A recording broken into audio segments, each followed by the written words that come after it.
Всем привет! Достаточно неожиданно с последним оперативным обновлением в eFootball в игре, как и всегда, немножко обновились составы, в некоторых командах, возможно, появились новые футболисты, далеко не самые рейтинговые, но тем не менее актуальные. И такая же ситуация с некоторыми главными тренерами. Например, в МЮ главным тренером успел стать Рут ван Нистелрой, который буквально-таки не так давно исполнял обязанности главного тренера, до прихода Амарима. Но наш сегодняшний ролик не о том. Дело в том, что опять же с оперативным обновлением и обновлением некоторых составов в игре неожиданно появилась женщина. Women.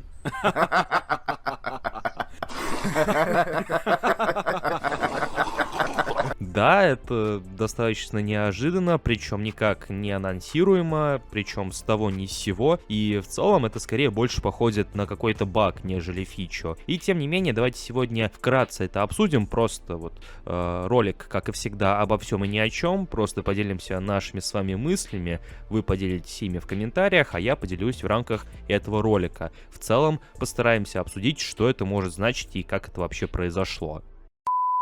Если вам надоел привычный контент в eFootball, который предоставляют Konami, будь то дивизионы или же ивенты за монетки и прочие поинты, то команда PS Makers рада пригласить вас в кооп пространство, а именно принять участие в регулярной лиге кооп зимнего сезона на платформах ПК, PlayStation и Xbox, старт которых начинается с 1 декабря. На сегодняшний день кооп пространство насчитывает более 140 участников, как в числе зарегистрированных игроков в команде, так и в статусе свободных агентов. Соревнования проходят за очки в турнирной таблице, а также индивидуальный и командный рейтинг. Все это и не только ожидает вас по ссылке в описании и в закрепленном комментарии.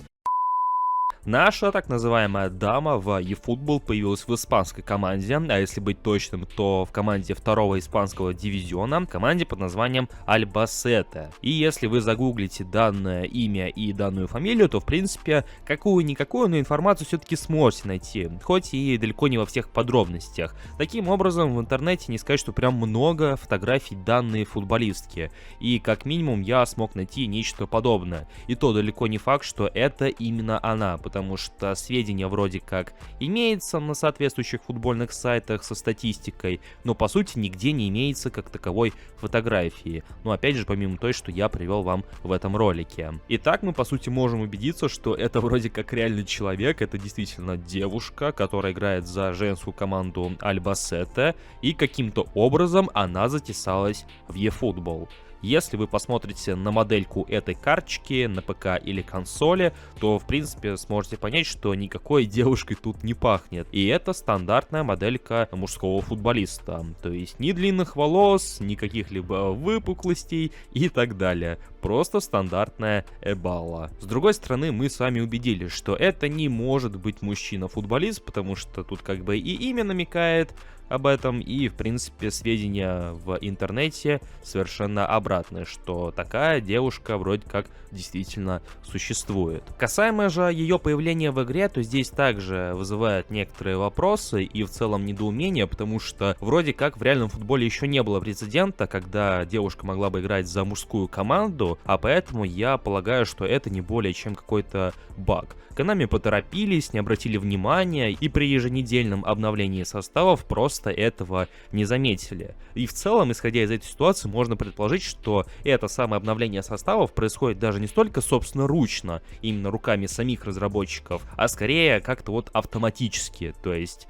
Konami как-то вот там что-то сделали, и по сути все происходит автоматом. И вполне возможно, что нечто подобное и произошло в данном случае. Активное обсуждение данной новости также происходит и на Reddit, и в Твиттере. Все обсуждают возможное появление женских команд в игре, но опять же в это верится очень-очень слабо, потому что Konami сами по себе ребята достаточно ленивые.